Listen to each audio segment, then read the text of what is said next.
Bonjour à toutes et à tous, bienvenue sur KTV, Kwezi FM, le 106.9 pour un temps de parole en direct, à la radio, à la télévision, sur le live Facebook, mais également sur l'infokwezi.fr. On va parler de Belna avec Laurent Floch, le patron de Météo France. Laurent, bonjour. Bonjour Patrick, bonjour à tous. Merci d'être avec nous. On va se dire les choses telles qu'elles sont aujourd'hui, telles qu'on peut les dire, telles qu'on les connaît surtout. Il n'est pas question de cacher quoi que ce soit à la population, puisque vous êtes là pour ça aujourd'hui. Est-ce que il y a véritablement danger pour Mayotte avec Belna ? Alors le système de précaution que constitue le système d'alerte du plan Orsec a été déclenché par Monsieur le Préfet. Oui. Et bien évidemment, Monsieur le Préfet ne déclenche pas un Orsec sans qu'il y ait une bonne raison. Oui. Et donc nous sommes en préalerte cyclonique pour un risque qui devrait approcher dans la journée de dimanche et traverser la latitude de Mayotte pendant la nuit de dimanche à lundi. En tout cas, ce sont les prévisions actuellement.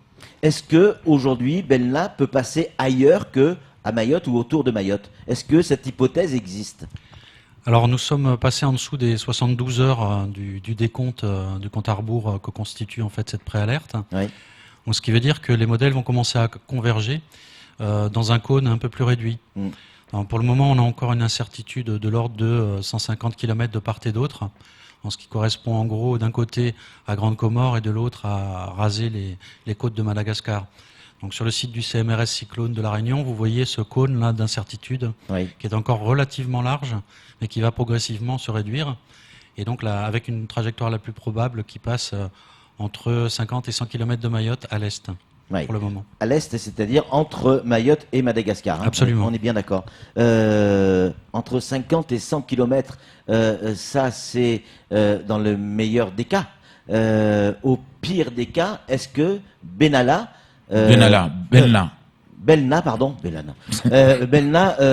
peut passer sur Mayotte?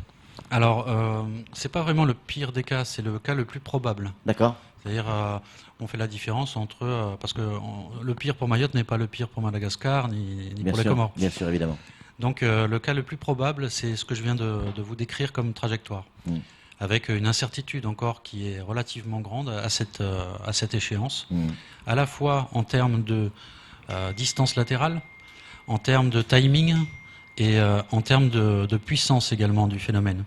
Donc les trois incertitudes sont encore présentes. Et c'est la raison pour laquelle on est en préalerte. La préalerte n'est pas là pour faire de la précision au niveau à 10 km près sur le phénomène pour l'instant. En revanche, à 72 heures, on peut déjà préalerter et se préparer à ce passage. Pour répondre à votre question, le pire pour Mayotte, c'est qu'il passe vertical. Et c'est encore possible. Ouais. En tout cas, ça fait partie des probabilités. À partir de quelle heure, à partir de quand on aura une trajectoire définitive ou quasi définitive? À partir de quelle heure ou quand on sera certain de ce qui va se passer? Alors, le système d'alerte est construit par rapport à la question que vous venez de poser. Ouais. C'est-à-dire qu'on a un système d'alerte en 3 phases, donc en 4 en réalité, mais on en parlera après. La première phase, c'est la préalerte. Ensuite, c'est l'alerte orange. Ensuite, c'est l'alerte rouge. Et ensuite, c'est la phase de sauvegarde, la 4e. Donc, on est dans le premier stade, préalerte. L'alerte orange, c'est 24 heures avant. Donc, à 24 heures avant, on a encore une incertitude de l'ordre d'une centaine de kilomètres. Donc, 50 km de part et d'autre. À 3 heures avant le cyclone, on sait qu'il va passer ou qu'il va passer à quelle distance. C'est la raison pour laquelle l'alerte rouge ne se déclenche au plus tard que 3 heures avant. D'accord. Le phénomène. Donc là, on a une certitude de la trajectoire 3 heures avant. Donc c'est quelque chose qui est très instable, un cyclone. Et donc sa trajectoire, on la connaît vraiment au dernier moment, la trajectoire exacte.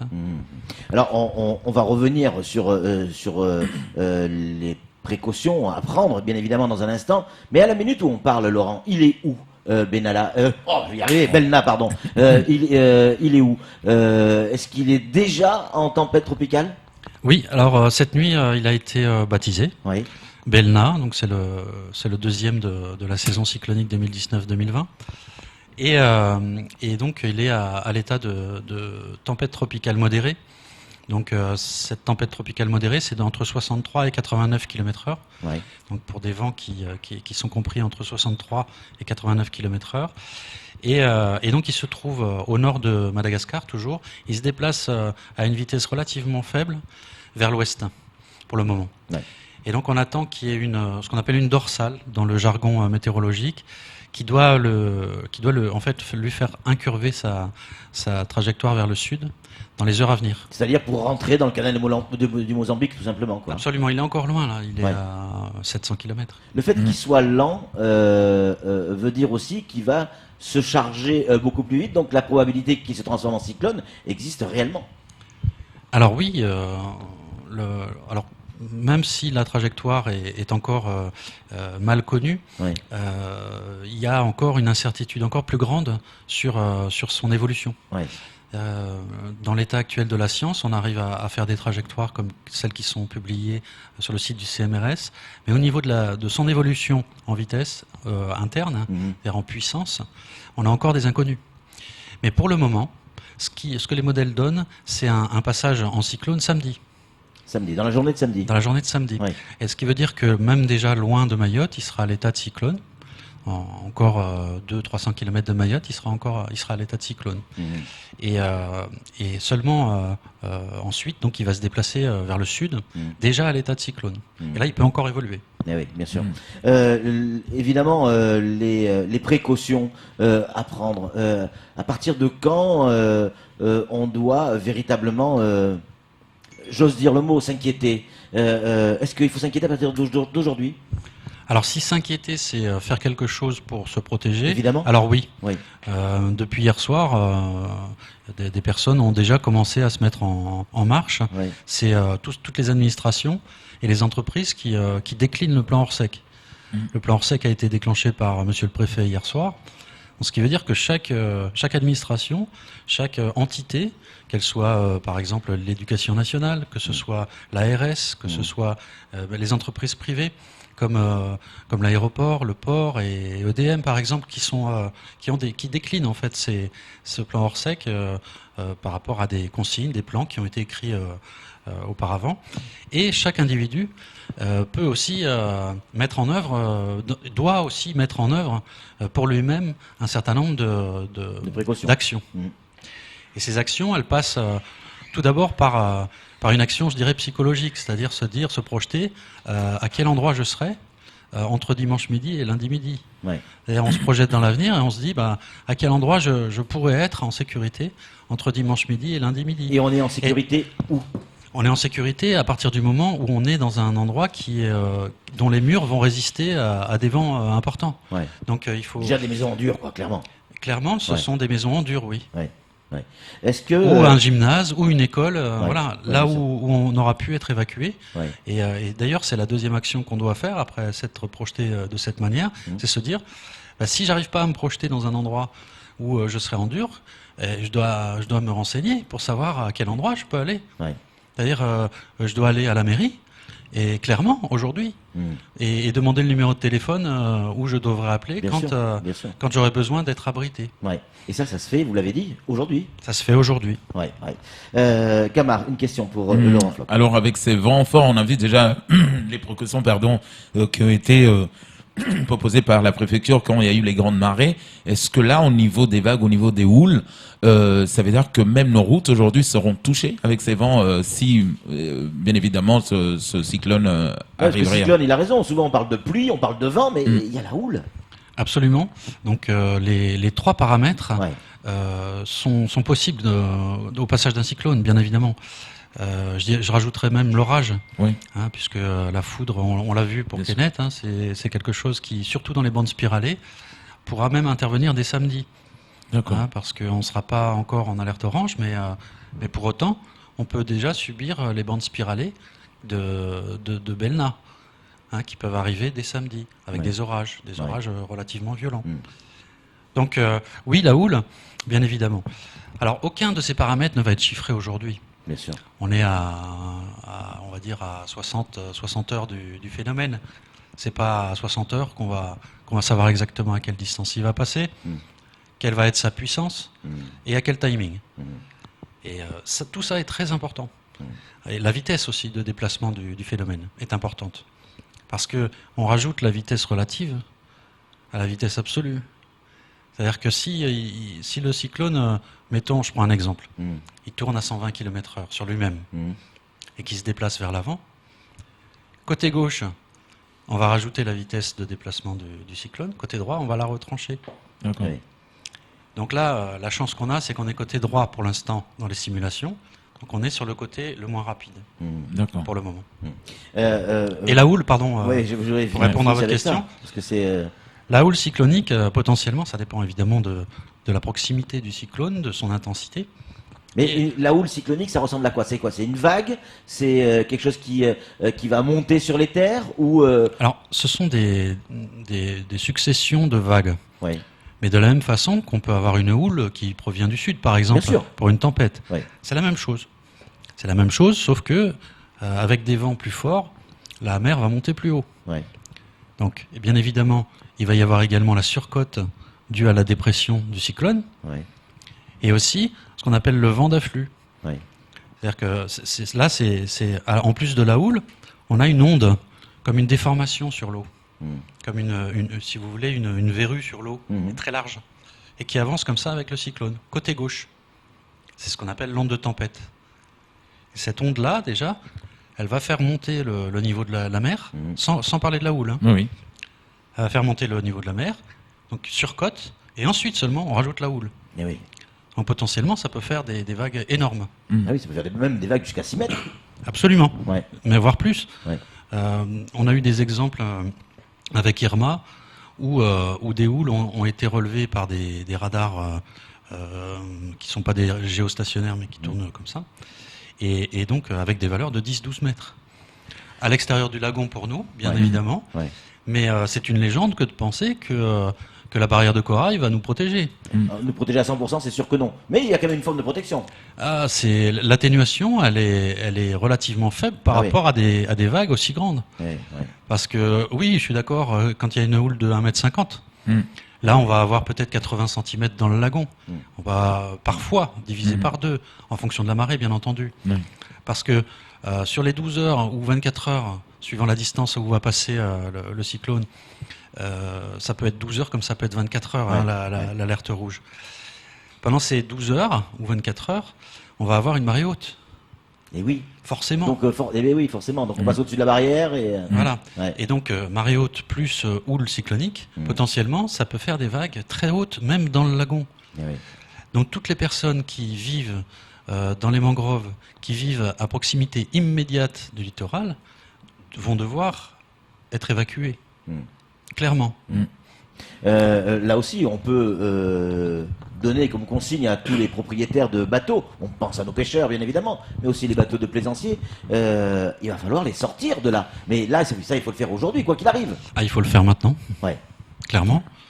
Ne serait-ce que les orages prévus samedi, déjà, vont commencer à créer des rafales de vent.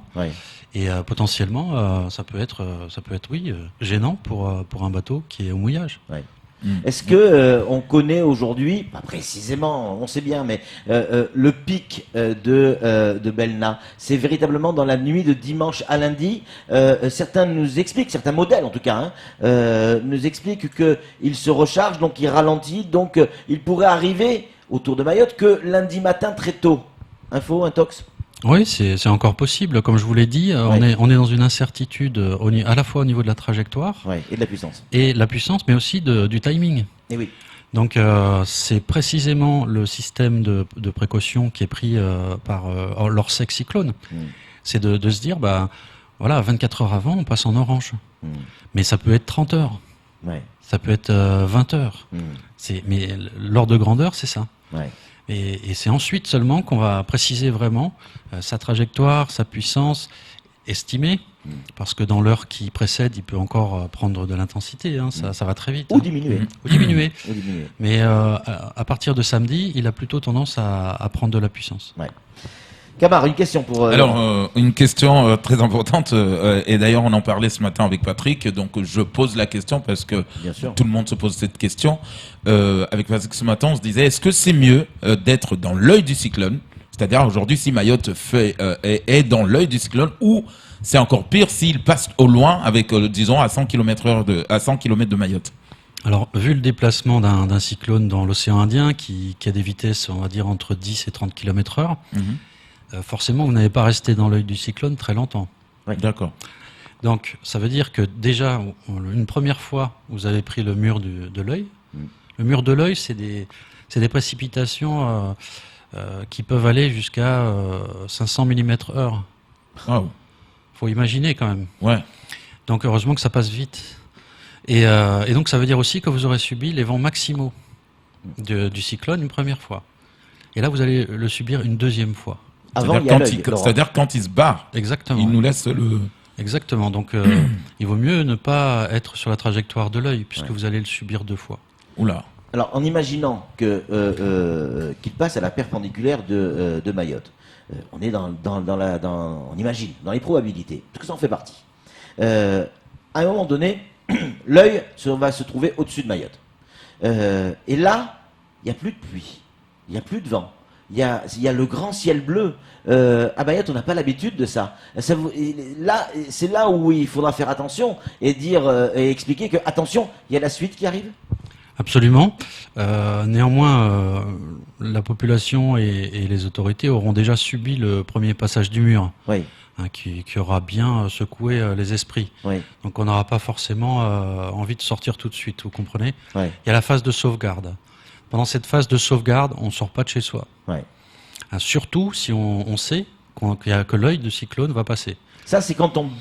Oui, c'est après l'alerte rouge. Hein. Oui, alors si on est après l'alerte rouge. Ouais. Après, l'alerte rouge sera bien entendu maintenue si l'œil de cyclone passe sur Mayotte. Oui, forcément. Voilà, donc si on est en alerte rouge, même s'il fait beau, et vous avez raison de rappeler ça, Patrick, on sort pas de chez soi. Parce qu'on ne sait pas combien de temps ça va durer. Hein. Et puis 2, parce que potentiellement, dans quelques heures, ça va reprendre. Est-ce que les autorités, je ne sais pas si vous allez pouvoir répondre à cette question, hein, mais je la pose quand même au cas où, les autorités ont prévu un système de secours, d'évacuation, ou des chiens qui pourraient chercher d'éventuels blessés. Est-ce qu'il y a déjà une mobilisation qui est faite au niveau des services de l'État ? Alors bien entendu, monsieur le préfet communiquera dans le week-end. Oui. Hein, il est évident que la parole publique sera également présente. Mais quoi qu'il en soit, dès maintenant, un plan Orsec, ça comprend toutes ces mesures-là. Hein, toute la gendarmerie, qu'elle soit mobile ou blanche, est mobilisée, la police, l'éducation nationale évidemment, hein, pour les écoles et tout ce qui va permettre d'héberger. Et puis aussi pour arrêter le samedi matin, par exemple, les écoles qui vont être fermées. Les barges, Voilà. peut-être les aéroports. Voilà. Alors, si la barge est fermée, de toute façon, il n'y a plus de clients pour l'aéroport. Donc, Oui, c'est pas faux. donc tout ça va être fait en même temps. Et bien évidemment, vous avez raison, Patrick, les forces de l'ordre sont mobilisées et vont se mobiliser de plus en plus en fonction de ce timing d'alerte. Une question très importante, Patrick disait tout à l'heure, on espère qu'il n'y aura pas de coupure de courant, mais imaginons une seconde, il y a une coupure, comment s'informe la population ? Est-ce qu'aujourd'hui, c'est vrai qu'on a plus les vieux appareils de radio, les vieilles radios pour, si, on en a 7, nous.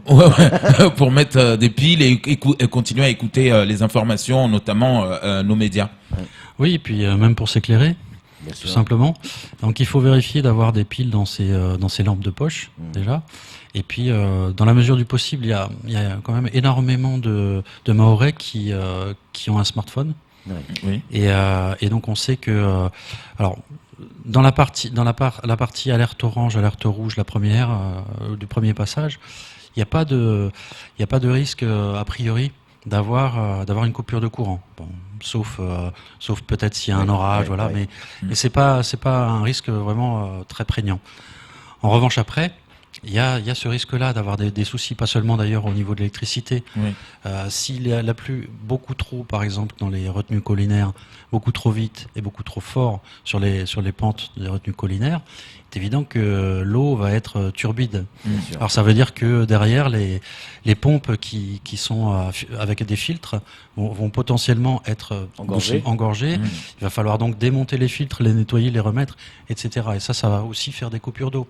Donc vous avez raison, il faut se préparer, avoir des réserves d'eau, avoir des piles électriques recharger son téléphone portable et puis consulter Internet dans la mesure du possible. Bien sûr. C'est une question qui est arrivée sur nos téléphones. Dans le cadre du plan Orsec, il y a évidemment, on imagine, on prévoit, on imagine tous les scénarios possibles. Est-ce que dans les scénarios, au niveau de cette cellule de crise, on a imaginé des pertes humaines?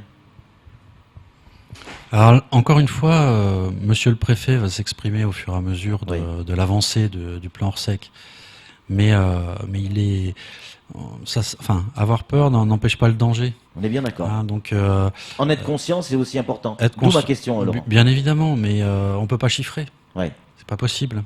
Ce serait une erreur. Mais c'est évoqué dans ces réunions? Bien sûr. Les pertes humaines sont évoquées? Bien sûr. Mais c'est pas l'essentiel pour le moment. L'essentiel, c'est de les éviter. Bien sûr, évidemment. Laurent, qu'est-ce qu'on peut dire à ceux qui nous écoutent, qui nous regardent aujourd'hui, qui ont compris que la probabilité est importante? Elle n'est pas définitive, on a bien compris, Laurent, mais elle est importante. Les choses vont s'accentuer samedi. Le pic pourrait être effectivement dans la nuit de dimanche à lundi. Est-ce qu'on doit prévenir également nos proches qui sont à l'extérieur? On peut avoir de la famille à l'extérieur de Mayotte, en métropole, ou aux Comores, ou à Madagascar, en Afrique du Sud. Parce qu'à un moment donné, on a vu comment ça se passait ailleurs, il n'y a plus de courant, il n'y a plus de communication, il y a une inquiétude forte qui se fait. Est-ce qu'on doit prévenir à l'avance que, attention, on risque de rentrer dans une phase où tu ne pourras plus me joindre? Oui, c'est prudent. Oui. C'est prudent de prévenir ses proches, effectivement. Oui. Moi, je dirais que chacun fait comme il veut. En revanche, il y a des choses qu'il faut éviter de faire en ce moment. C'est partir en mer pour 3 jours, par exemple. Non, évidemment. Ça peut paraître évident, mais c'est bien de le rappeler. Mais nos pêcheurs vont parfois très loin pêcher. Et alors, je pense aussi, par exemple, aux randonneurs qui partent sur plusieurs jours. Voilà, c'est pareil.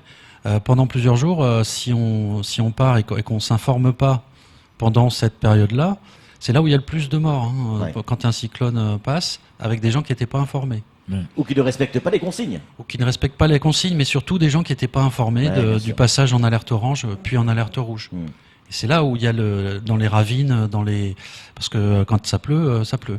Et qui peuvent disparaître sans même qu'on puisse les retrouver, parce que sans GPS, sans quoi, on ne sait pas où est-ce qu'ils sont exactement. Et Laurent le disait en conclusion, il va pleuvoir, il va y avoir du vent, on peut peut-être avoir vagues et houles, mais qui dit grosse pluie dit débordement de nos rivières, dit inondation. Là aussi, il faut se préparer. On sait qu'il y a beaucoup d'habitations en tôle, dans des pentes et qui vont se transformer en lits de rivière. Il faut essayer de prévenir les uns et les autres. Et puis, pourquoi pas jouer une action de solidarité en accueillant des gens. Si vous avez la chance d'avoir une maison en dur, de pouvoir accueillir des gens, ce ne serait-ce sur la tranche de 12 ou 24 heures, c'est certain que ces actions peuvent clairement sauver des vies.